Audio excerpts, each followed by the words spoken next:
उल्हास गांधी कल्याणहून आलेलो आहे आणि मला जेव्हा याच्याबद्दल माहिती पडली ब्रेन मॅपिंग काय किंवा आपल्या हाताच्या बोटांवरच्या ज्या रेषा आहेत त्याचा आणि ब्रेनचा संबंध आहे त्याच्यात मला उत्सुकता जाणवलं की आपल्या मुलांचं भवितव्य काय त्याच्याबद्दल मला त्याच्यात इंटरेस्ट वाटला.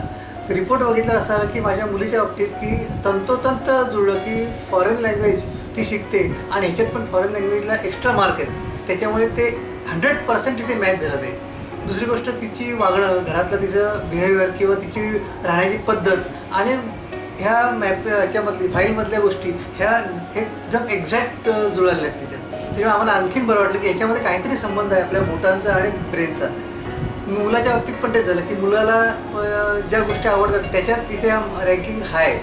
त्याच्यामुळे आम्हाला आणखीन विश्वास असला की आपल्याला ह्या ज्या गोष्टी माहीत नव्हत्या त्या नैना मॅडममुळे आम्हाला जास्त कळाल्या आणि तिने ज्या पद्धतीने एक्सप्लेन केलं ते व्हेरी गुड.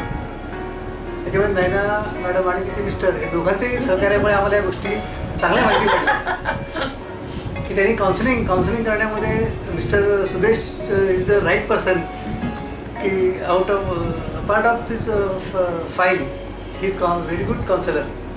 आणि त्यांनी ज्या गोष्टी सांगितल्या उदाहरणं देऊन ते लहान या मुलांच्या आत्तापासून त्याच्यावर आम्हाला काम करायला बरं वाटेल की आफ्टर 12 किंवा आफ्टर ग्रॅज्युएशन जे आपण करतो ते प्रायर 10th हे जर आपल्या गोष्टी कळल्या तर आपण मुलांना जास्त कॉन्सन्ट्रेट करून त्यांच्याकडे जास्त प्रमाणात चांगल्या प्रकारे लक्ष देऊ शकतो. आणि मुलांच्या ॲबिलिटीज काय आहेत त्या आत्ता आपल्याला कळतात की त्यांना काय द्यायला पाहिजे आणि काय द्यायला नको आहे त्या गोष्टी आता आपल्याला कळतात. त्यांनी सांगितल्याप्रमाणे की तुम्हाला त्यांनी किती जरी तुम्ही त्याला दाबून ठेवलं तरी ते एक दिवस बाउन्स होणार. तर इन्स्टेड ऑफ बाउन्सिंग आत्ताच त्यांना आपण जर फ्लाय करायला सोडलं तर ते चांगल्या प्रकारे त्यांचं करिअर करू शकतात.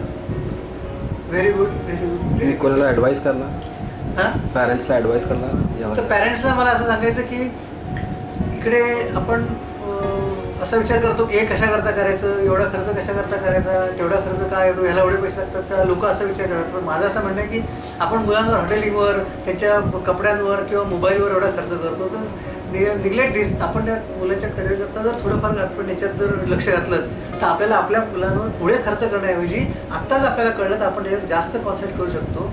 आणि याच्यात खर्चाचा प्रश्न नाही याच्यात मुलांचं career is a main thing not expenses. आणि ही इन्व्हेस्टमेंट अशी आहे की तुम्हाला लाख पटीने तुम्हाला त्याचं रिटर्न्स मिळून देणार ते. 10 मधून किती अंक देणार? मला 10 पैकी जर अंक द्यायचं विचारलं तर मुलीच्या बाबतीत मी 10 पैकी 10 देईन मुलाच्या बाबतीत 10 पैकी 9 देईन. थँक्यू. Okay thanks.